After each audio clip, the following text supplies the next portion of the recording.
Hukum asal jual beli diperbolehkan selama tidak ada larangan, gitu. Ibarat kita sedang berkendara, jalanan itu lancar, tidak ada lampu merahnya. Kalau ada lampu merahnya berarti kita harus berhenti. Nah, di dalam jual beli pada umumnya asalnya begitu, jalan itu lurus sampai ada larangan, sampai ada lampu merah. Kalau ada lampu merah nggak boleh terus, harus berhenti. Sama dalam jual beli, boleh ini, boleh ini, boleh itu, boleh dan sebagainya. Begitu nemuin lampu merah, oh ini tidak boleh. Jadi sebetulnya di dalam jual beli tidak banyak yang dilarang, itu tidak banyak. Seperti jalanan juga, lampu merah itu sebetulnya nggak banyak, ya. Lampu merah itu tidak banyak, banyak jalannya daripada lampu merahnya. Kira-kira begitulah kalau kita umpamakan, ya. Nah, kalau seandainya lampu merah kita terjang, bahaya nggak, Pak Haji? Bahaya buat diri sendiri, juga membahayakan orang lain. Nah, kalau ada jual beli yang dilarang kok dilakukan, itu juga berbahaya. Bahkan bahayanya lebih-lebih dari lampu merah, ya. Karena apa? Bahayanya bisa merugikan diri sendiri, merugikan orang lain, juga hasil dari transaksi tadi itu berakibat haram yang tidak boleh dimakan. Kalau seandainya kita makan, kita sama saja dengan makan barang yang haram. Nah, untuk mengetahui lampu-lampu merah itu perlu belajar satu persatu. Insya Allah akan kita kuak, akan kita kaji di mana saja letak lampu merah itu, ya. Jangan sampai kita. Selanjutnya adalah ada beberapa transaksi yang terjadi di masyarakat yang sering dilakukan. Yahrumu, diharamkan, tidak diperbolehkan. Apa itu? Bai'ul fuduli. Bai'ul fuduli adalah wahuwa man laisa malikan wala waliyan wala wakilan wala ma'dzunan lahu. Yang dimaksud bai'ul fuduli adalah orang yang bukan pemilik, bukan wakil, bukan wali, bukan orang yang mendapatkan izin, barang tersebut dia jual. Kalau dia dapat izin dari yang punya, boleh. Kalau dia dapat mandat dari pemiliknya, boleh. Atau dia seorang walinya dari orang yang memiliki barang tersebut juga boleh. Fala yasihu bai'uhu, maka tidak sah bagi orang yang bukan pemilik, bukan wali, bukan wakil, bukan orang yang mendapatkan izin untuk menjualnya. Wa in ajazahul maliku wa kadza sairu tasarrufatihi, walaupun diperbolehkan oleh pemiliknya, wa kadza sairu tasarrufatihi, dan demikian juga tasarruf yang lain, misalkan meminjamkan, menggunakan dan sebagainya, itu juga tidak diperbolehkan. Wa fil qadimi wa hukiya 'anil jadid. Qaul qadim itu artinya Imam Syafi'i masih berada di Baghdad. Kalau disebutkan qaul jadid berarti Imam Syafi'i sudah ada di Mesir. Annaha mauqufatun 'ala ridhal malik in ajazaha nafadat wa illa fala. Afada dzalika Asy-Syarqawi. Menurut pendapat Imam Asy-Syafi'i, seandainya ada barang yang dijual oleh orang yang bukan miliknya, nah itu dikembalikan kepada sang pemilik. Apakah pemiliknya itu membolehkan atau enggak? Kalau misalkan pemiliknya membolehkan, menurut pendapat Imam Asy-Syafi'i, baik qaul qadim maupun qaul jadid, itu kalau sang pemilik mengizinkan maka jual belinya sah. Kalau pemiliknya tidak mengizinkan, maka tidak diperbolehkan. Jadi tergantung sang pemiliknya. Prakteknya seperti ini. Misalkan ada rumah dijual, ya, ada rumah dijual, ditulisin di situ harganya sekian. Kemudian ada orang tanpa izin menjual, ya, menjual rumah tersebut tanpa sepengetahuan pemiliknya, dan sudah deal. Begitu deal, kemudian datang menemui sama sang pemiliknya. Ya. Nah, di sini maksudnya, kalau sang pemiliknya itu enggak, saya nggak mau, ya sudah, berarti batal jual belinya. Tapi kalau misalkan, gimana sih, kamu kan belum dapat izin dari saya, kok main jual-jual aja? Tapi ini sudah ada pemiliknya ini, Pak. Oh ya sudah, kalau begitu nggak apa-apa deh. Nah, kalau sang pemiliknya bilang begitu, boleh, maka penjualannya sah. Tapi kalau misalkan, Pak, ini sudah ada penjualnya, Pak, sudah deal, sudah oke, harga sekian, Pak, gitu. Nggak mau tahu saya, nggak mau. Kamu main jual-jual aja, nggak mau. Itu kamu nggak ada izin dari saya, kamu nggak ikut. Nah, itu batal. Tapi kalau misalkan, gimana sih, walaupun dimarahin, tapi pada akhirnya ya sudah, tapi kamu bagus juga sih nyarikan pembeli, gitu kan? Oke. Ya, kalau itu boleh, maka jual belinya yang tadi itu diperbolehkan, itu sah. Itu maksudnya. Ini jual beli namanya bai'ul fuduli. Bai'ul fuduli. Ada persoalan, misalkan ada barang yang tidak ada pemiliknya sama sekali. Jadi ada barang yang tidak ada pemiliknya sama sekali, tidak ketahuan pemiliknya. Itu boleh dijual apa enggak boleh dijual? Boleh apa enggak? Itu enggak boleh dijual juga.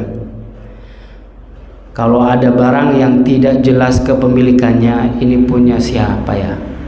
Kayaknya nggak ada yang punya kayaknya ini.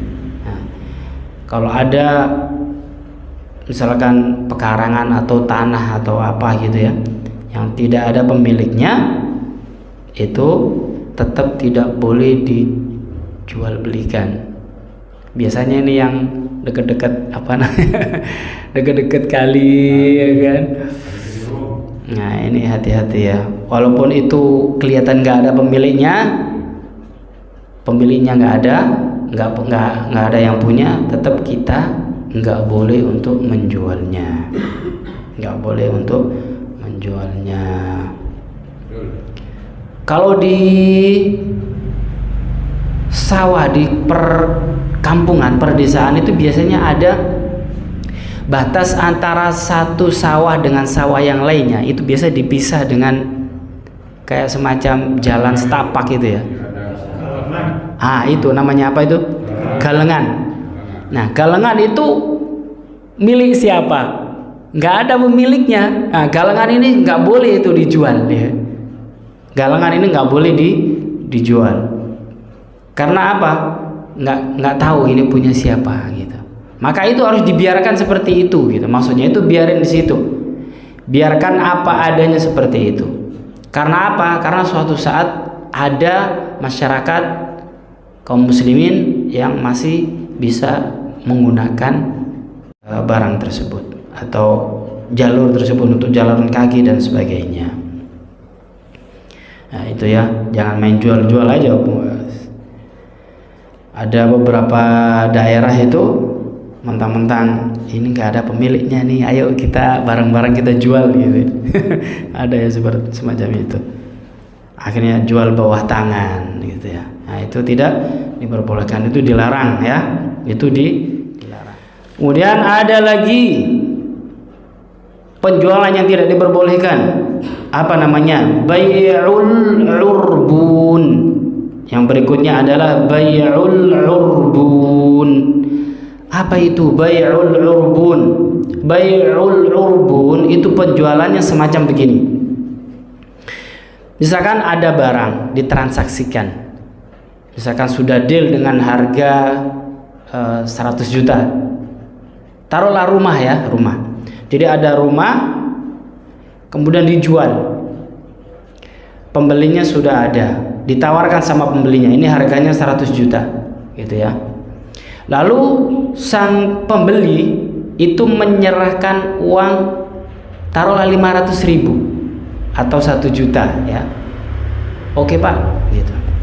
Tapi ada perjanjian seperti ini, nanti kalau kamu nggak bayar sisanya, uang kamu hangus. Uang kamu hangus ya.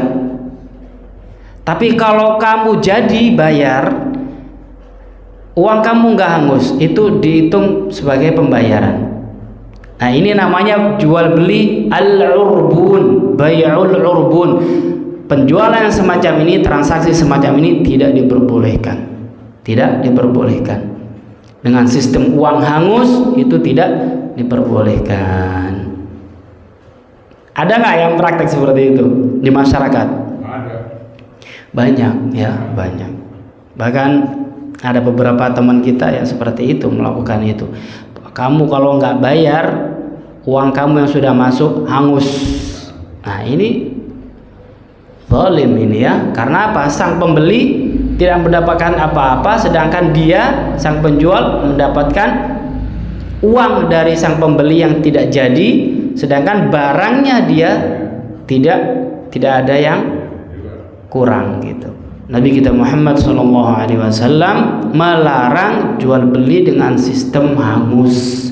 Jadi setoran kalau nggak dibayar lanjutannya maka setorannya itu hangus. Itu tidak diperbolehkan. Nah ini kebanyakan mungkin mereka nggak tahu bahwa penjualan semacam itu tidak diperkenankan, itu dilarang. Yang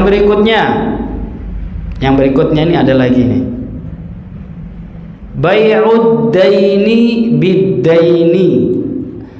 Jual beli hutang dengan hutang.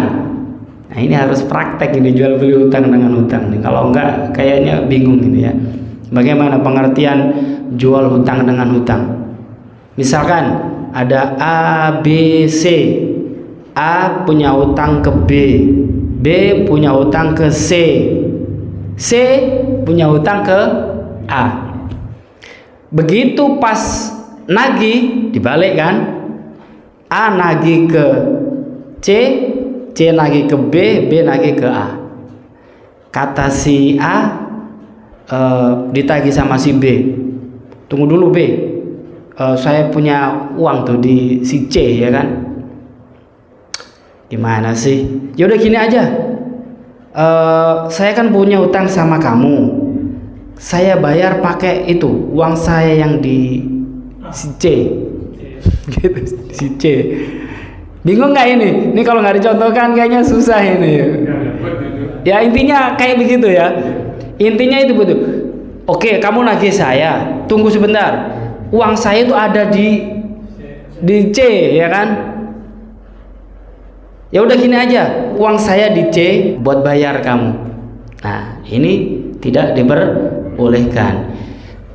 Kalau kita ngutangnya sama si A, ya sudah urusannya sama si A, jangan urusan si B, si C. Nanti kalau muter aja ini nggak ada yang tanggung jawab nanti.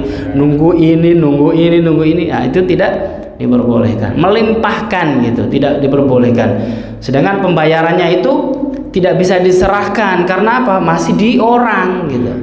Nggak bisa seperti itu. Kebanyakan nggak bakal mau juga, nggak mau, saya nggak mau urusan sama dia, repot gitu.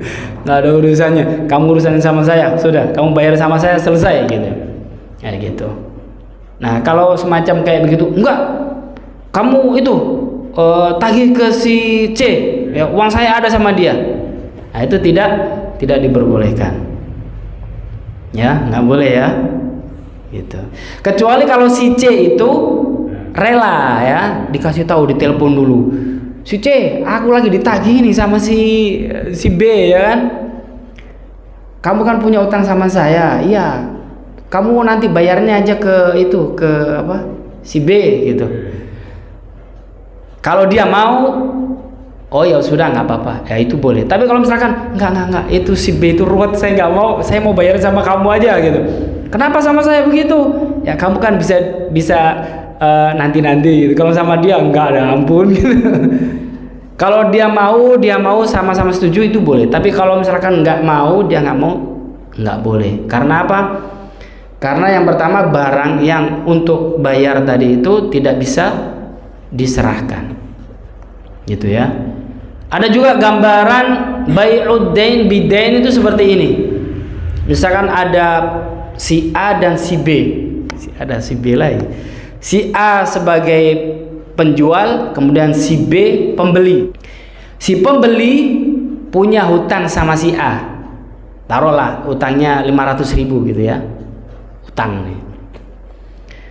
Suatu hari si B ini datang ke si A, beli barang, beli beras, beli apa segala macam gitu, yang nilainya kurang lebih 500.000. Begitu sudah selesai belanja, berapa ini semua total? 500.000. Dikasih uangnya 500.000. Sudah. Begitu pas diterima sama si A, si penjualnya, dimasukin kotak. Kemudian si B nuntut, itu barangnya keluarin, saya mau bawa pulang. Tunggu dulu, katanya. Barang ini nggak saya serahkan. Loh, kenapa begitu? Ingat nggak, kamu tuh kan masih punya utang sama saya 500.000. Barang ini akan saya serahkan sama kamu kalau kamu nyerahkan uang saya yang kamu utang 500 itu. Kok jadi begitu? Perhatikan transaksinya. Berarti barang ini oke, memang sudah jadi dibeli sama si B, tapi tidak jadi diserahkan. Ini artinya apa? Ngutang berarti menyerahkan barangnya ngutang. Sedangkan pembayarannya juga tidak bisa diterima. Karena apa? Nunggu si B bayar. Jadi pembayaran utang, menyerahkannya juga hutang. Dain bidain ini juga tidak diperbolehkan. Memang dalam hal ini yang dirugikan sebetulnya penjual. Yang dirugikan penjual. Karena apa? Oh, nggak bisa begitu, Pak. Utang mah utang. Ini sekarang saya kan beli. Saya beli, ada uang, barang harus diserahkan sama saya. Kalau masalah utang itu nanti, Pak. Begitu. Aduh, tetap kalah ini penjual, ya kan? Ya kebanyakan begitu penjual-penjual, kasihan juga nasib penjual itu. Ini utang, ini utang, ini utang. Kalau nggak dikasih jual, nanti dia pindah ke tempat yang lain belanjanya, begitu. Ya itu dia masuk utang sama saya. Timbang tiap hari beli sih, tiap hari beli, tapi utang yang lama itu nggak diselesaikan gitu. Nah ini sebagai seorang penjual tidak boleh melakukan yang tadi itu ya, tidak boleh melakukan ad-dain bid-dain. Ya, sementara tetap kalau dia beli ya harus dilayanin ya, barangnya harus dikasih gitu. Masalah hutang ya itu urusan nanti. Biasanya itu pembeli yang sudah berlangganan. Misalkan memang dia sudah belanja tiap hari di situ. Yang kemarin utang udah hari itu nanti catat ya, sekarang beli kan. Mana Pak Guru ketawa aja kayaknya nih. Kayaknya ngalami ya. Sebagai penjual digituin, aduh. Iya, aduh. Emang nasib penjual. Tapi memang begitulah ya. Nasib seorang penjual itu beresikonya seperti itu. Iya, kenal baik. Makanya tidak boleh barang itu ditahan, nggak boleh, harus diserahkan karena dia beli gitu. Kalau dipegangin sampai nunggu dia bayar utang, ini namanya bai'ud daini bid-dain. Ini yang dilarang, nggak boleh jual beli seperti itu. Ada lagi yang banyak kita bahas, yang banyak dilakukan dulu di masyarakat ya. Ada pembelian jual beli namanya an-najshu. Nun, jim, shin. An-najshu. An-najsh. Apa itu an-najsh? An-najsh itu gambarannya seperti ini. Ada orang, biasanya dilakukan ini tim. Bisa jadi itu tim sukses. Biasanya penjual nih, misalkan jual rumah atau jual tanah gitu ya, dia punya tim ya kan, punya tim misalkan 3 orang atau 4 orang gitu ya. Kalau ada pembeli datang, 3 ini datang, dipanggil sama pemiliknya, sama penjual dipanggil. Ini ada pembeli nih, datang tuh kan. Nah, pembeli yang asli mau nawar ya kan, mau nawar misalkan, Pak, rumah Bapak ini katanya dijual. Iya Pak, berapa harganya? 500 juta. Dia nawar misalkan, wah ini kayaknya 200 juta pasarannya Pak, rumahnya Bapak, gitu kan. Tapi karena dia punya tim, tadi itu dipanggilin, diteleponin, datang, Assalamualaikum, datang gitu kan. Pak, katanya rumahnya dijual. Iya Pak, saya tawar 400 Pak. Nah, pembeli aslinya apa? Melongo ya kan. Waduh, dia aja berani 400. Padahal dia tuh nggak niat beli, dia cuman apa? Ngacau harga saja gitu ya. Iya, ngomporin gitu. Istilahnya apa ini? Di sini apa istilahnya Pak Haji? Hah? Calon, tapi nggak semua calon seperti ini. Dia tim khusus memang untuk mengacaukan seperti itu. Kalau biasanya dijual beli hewan itu ada namanya belante gitu, belante ya, para belante itu modusnya seperti itu. Jadi sapinya diikat, kemudian sang penjual menawarkan sama pembeli, lalu datanglah beberapa orang gitu, tahu-tahu datang, Pak, sapinya berapa Bapak minta? Saya minta 20 juta, saya beli Pak 19 juta. Padahal ini nawar berapa? Harga sapi mungkin paling cuma 15 juta atau 16 juta gitu. Kan jadi pembelinya jadi kacau pikirannya. Akhirnya dia ikut naikin sampai beli kemahalan. Nah, ini perilaku ini disebut an-najis. Rekayasa dari sang penjual ya dengan anak buahnya, dengan timnya untuk mengacaukan harga, sehingga kalau ada orang yang beli itu dia tidak bisa berpikir dengan jernih. Karena apa? Karena si kerucu karena si timnya tadi itu mengacau harga gitu ya, ngacau harga. Padahal mereka tidak niat untuk membeli, dia memang sengaja untuk ngacaukan harga saja. Itu namanya an-najis. Namanya modus kali. Modus ya, itu modus. Nah, ini dilarang ya.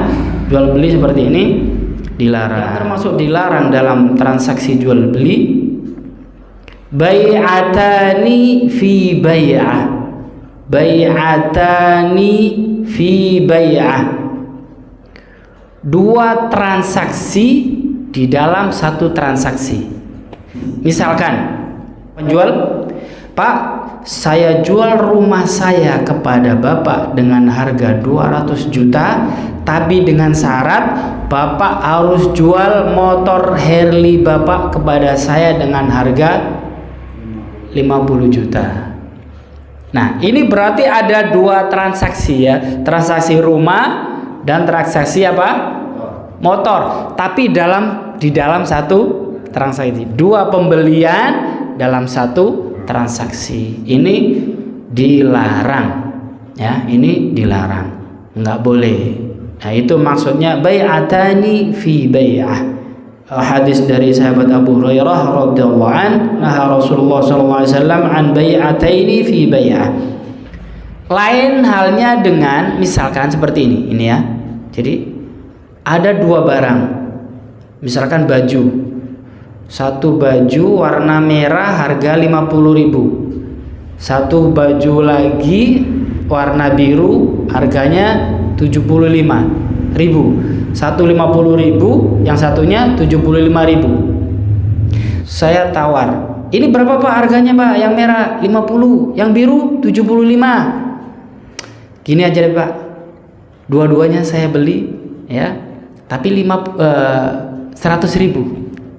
Nah, ini lain ya, ini lain. Ini boleh, yang ini boleh. Karena barangnya punya pemiliknya saja, punya penjual saja. Kalau yang tadi itu pembeli sama penjual gitu. Kalau yang ini lain ya, kalau ini lain ya. Biasanya ibu-ibu suka nawar-nawar gitu kalau beli kan. Berambang bawang merah berapa ya kan? Ini berapa? Wah mahal amat 15.000, udah 10.000 aja dua-duanya gitu. Ya udahlah, oke lah ya. Itu diperbolehkan karena sang penjual saja yang memiliki, yang beli ya pembeli ya satu orang. Kalau yang tadi itu praktiknya lain, praktiknya adalah sang penjual juga sekaligus dia sebagai pembeli. Nah itu pun dijadikan syarat untuk pembelian. Itu yang tidak diperbolehkan. Nah nyampe sini ada yang ditanyakan? Ya? Tukar tambah. Bagus ini tukar. Ini seru ini. Ya, saya juga pengen tahu. Sini Pak Otong. Ayo, seperti apa? Ayo sini. Ya, seperti apa jual belinya? Nanti kita carikan solusinya. Tolong Pak Wagiman. Nanti dipasin itu ya. Maaf, ini nicknya yang satu. Pak Otong mau jual atau mau beli? Saya mau jual motor. Mau jual motor ke saya. Iya. Oke. Nah, terus Pak Haji ada motor baru. Ada motor baru. Nah, sedangkan saya kan motor lama, boleh nggak ditukar tambah sama yang baru? Oke, baik. Nah, kalau prakteknya Berapa? Gitu. Iya. ya. Kalau misalkan prakteknya nih ya, prakteknya misalkan begini. Saya jual motor saya yang baru, tapi dengan syarat motor Bapak jual sama saya. Iya. Ini termasuk yang dibilang bai'atani fi bai'ah. Ini yang dilarang. Oh, dilarang. Ya, ini yang dilarang. Tapi kalau misalkan satu-satu, misalkan Pak saya mau beli motor Bapak ini, berapa Pak harganya? Ini Pak, misalkan harganya berapa? Motor baru. Motor baru 20 juta ya. Misalkan 20 juta. Pak, uang saya terus terang sebagian uang saya itu adalah motor saya ini gitu, ya. Maka solusinya seperti itu. Jadi kalau bisa Pak, ini motor saya dibantu dijualin gitu. Nah itu transaksinya jadi satu-satu. Beli motor, tapi nanti ini dijualin, nggak harus ke saya. Oh kalau begitu baiklah, potong nanti motornya nanti saya jualin ya. Ya nanti saya jualin, saya bantu jual. Kalau misalkan ada orang lain yang beli, ya nggak ada masalah. Tapi kalau misalkan nggak ada lagi yang lain Pak, misalkan Bapak kalau mau saya beli sekian, jadi masih ada tawaran, bukan syarat ya, bukan syarat. Nah ini diperbolehkan karena tidak menjadi syarat. Jadi Pak Otong boleh menjual sama saya, boleh juga menjual sama orang lain. Nah itu masih diperbolehkan. Tapi kalau yang tadi yang dilarang adalah nggak bisa, Bapak Pak Otong akan saya kasih dengan harga 25 juta, tapi syaratnya motornya harus dijual sama saya harga 5 juta. Nah itu yang menjadi syarat, itu yang tidak diperbolehkan. Syaratnya ya. Dijadikan syarat. Tapi kalau yang sendiri-sendiri, Pak saya mau beli motornya Bapak, saya hargai motornya Bapak ini kayaknya ya harga 5 juta deh Pak, mau nggak Pak? Kalau misalkan Pak Otong mau, sudah dibayar dengan harga 5 juta, kemudian Pak Otong beli yang baru. Iya, yang berapa? 20. Yang 20 Jadi juta. nambahin 15 juta kan? Iya, itu boleh. Karena masih ada ruang untuk memilih, mau memilih jual atau memilih enggak jual, itu masih ada pilihan. Tapi kalau yang tadi itu menjadi syarat, nggak ada pilihan. Kalau saya beli rumahnya, motor saya otomatis gitu ya, dibeli sama dia, harus dijual sama dia. Nah itu tidak diperbolehkan. Itu nanti kita akan bahas lagi di bab kayak jual beli yang model ijon ya, ijon nanti akan kita bahas lagi. Tapi untuk sementara solusinya adalah seperti itu. Kalau mau jual nanti dijualin ya. Nah, nanti dijual dulu barangnya punya Pak Otong, dijualin dulu, kemudian beli yang baru, pakai transaksi dua, berarti jual kemudian beli. Ya, makasih. Ya sama-sama. Bagus ini ya. Jadi tukar tambah gitu ya. Dalam tukar tambah itu masih ada pilihan. Jadi masih ada apa? Ada ruang pilihan untuk dijual sama dia atau enggak gitu. Misalkan kalau harganya murah ya, oh, jangan Pak, oh, terlalu murah Pak, saya jual sama orang lain. Nah itu masih bisa gitu ya, masih boleh. Tapi kalau yang transaksi yang tadi itu nggak bisa. Itu kalau mau beli rumah saya, motormu itu harus dijual sama saya. Nah itu nggak ada pilihan gitu. Nah itu yang tidak diperbolehkan. Nah, ada lagi yang mau ditanya? Ya boleh. Saya pernah kejadian begini. Ini, mohon maaf. Sebentar Pak Ji, ya. Iya. Oh, makanya. Assalamualaikum warahmatullahi wabarakatuh. Assalamualaikum warahmatullahi wabarakatuh. Jadi langsung aja masuk intinya. Jadi begini Pak Ji, berapa tahun yang lalu pernah saya ngalamin, saya kan jual rumah. Jual rumah.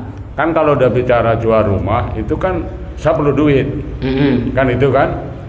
Tapi pada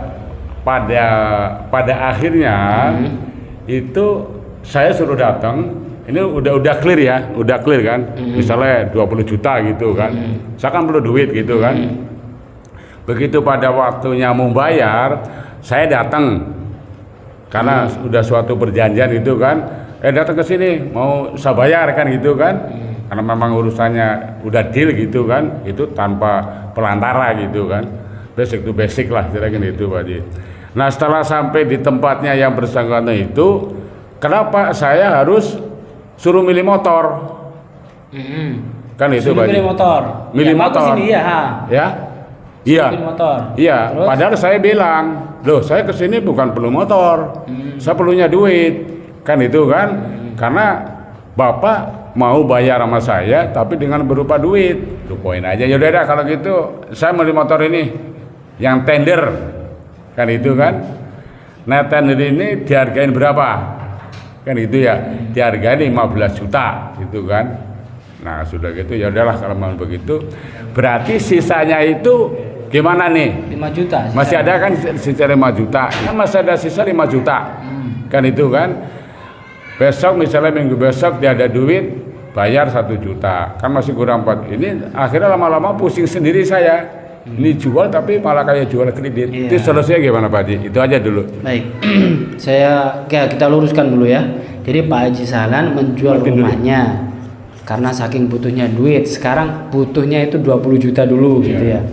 Begitu pas datang ke orang yang beli, ternyata beliau disodorin harus membeli motor, ya, gitu ya.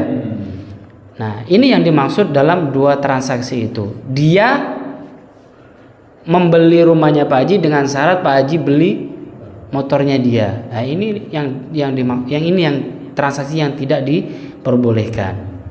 Ini jumhur ya, jumhur ulama tidak memperbolehkan. Tapi ada salah satu pendapat yang memperbolehkan dengan catatan selama pembeliannya itu masih normal harga. Ya. Pendapat umum ulama umum Imam Syafi'i, Imam Ahmad bin Hanbal, Imam Abu Hanifah itu tidak memperbolehkan. Tapi ada salah satu imam, Imam Malik pendapatnya memperbolehkan dengan syarat seperti tadi itu, tapi dengan harga yang umum, tidak ada yang dirugikan. Harga masih bagus kok, harganya masih bagus. Itu ada pendapat yang memperbolehkan. Gitu. Kalau ada yang tidak rela, misalkan kayaknya sebetulnya saya terpaksa, nah itu yang tidak diperbolehkan. Mayoritas ulama jual beli, praktek jual beli yang semacam ini tidak diperkenankan, tidak diperbolehkan. Karena apa? Karena itu tadi itu ada pihak yang dirugikan dalam hal tidak ada pilihan lain gitu. Padahal hak seorang pembeli dan penjual boleh lanjut, boleh juga batal gitu pada saat transaksi. Ya, demikian kurang lebihnya wallahu alam bissawab. Insyaallah minggu Selasa depan akan kita lanjutkan dengan beberapa transaksi yang dilarang tapi banyak dilakukan ya. Nah, dengan belajar itu insya Allah kita tahu oh ini tidak boleh, sehingga kita bisa mengerem oh ini enggak boleh ya, seperti itu. Mudah-mudahan yang sedikit ini ada manfaatnya buat kita semua. Amin Allahumma. آمين. اللهم انفعنا بما علمتنا وعلمنا ما ينفعنا وارزقنا علما ينفعنا. دعواهم فيها سبحانك اللهم وتحيتهم فيها سلام وآخر دعواهم أن الحمد لله رب العالمين. السلام عليكم ورحمة الله وبركاته.